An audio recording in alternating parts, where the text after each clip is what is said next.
The opioid epidemic. A brief history.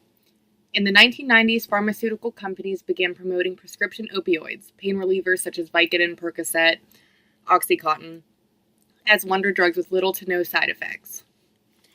So doctors began prescribing the medication liberally, and prescription sales soared. It is now understood that pharmaceutical companies downplayed the side effects and potential for addiction.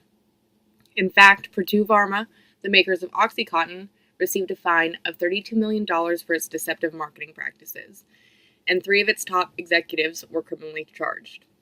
This is the largest fine ever levied against a pharmaceutical company. Overdose death rates involving opioids. This is a graph that shows that since the 1990s, opioid overdoses have skyrocketed. The statistics. 21 to 29% of people prescribed to opioids misuse them. 4 to 6% who misused them at some point transitioned into heroin. 80% of heroin users started by misusing prescription opioids. Heroin is more cost-effective. People usually start with the pills and then, when they can't afford them anymore, progress to heroin. Approximately 47,000 people have died in 2017 from opioid-related overdoses. Now, Americans are more likely to die from an opioid overdose than in a car accident. Understanding addiction and genetics.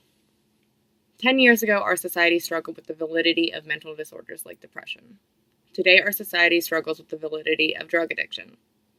Many believe that drugs are a choice, but research suggests that around 60% of addiction is due to genetics, and only 40% is due to poor coping mechanisms.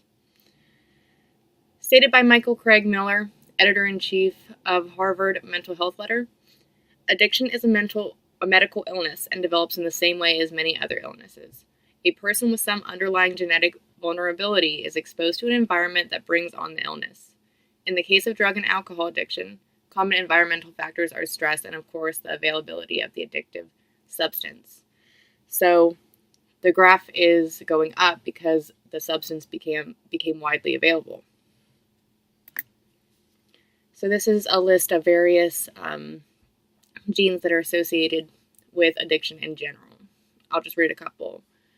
The A1 allele of the dopamine receptor gene DRD2 is more common in people addicted to alcohol or cocaine.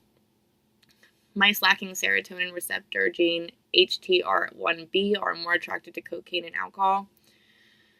Mice mutated with defective PER2 gene drink 3 times more alcohol than normal. So why is Narcan free to a dope addict, but my insulin is $750 a month? This is a meme that got over 100,000 likes and shows the stigmas associated with people suffering from drug addiction. Narcan is also not free. You'll be charged for it, along with your ambulance and everything else. Nothing's free in American healthcare system. Treatment. The way our society views those suffering from drug addiction affects the treatment they receive. There are effective treatments for opioid addiction, such as methadone, which lessens the withdrawal symptoms of those in recovery. However, stigma prevents doctors from prescribing these medications. Because of opioids' highly addictive nature, rehabilitation services are needed. Those who meet the criteria for a substance abuse disorder require cognitive behavioral therapy, medications, inpatient care, and group support. Incarceration. Many opioid users, especially those who have transitioned into heroin use, will commit criminal offenses at some point in their addiction. Only 11% of those in jail have received treatment for their substance abuse disorder.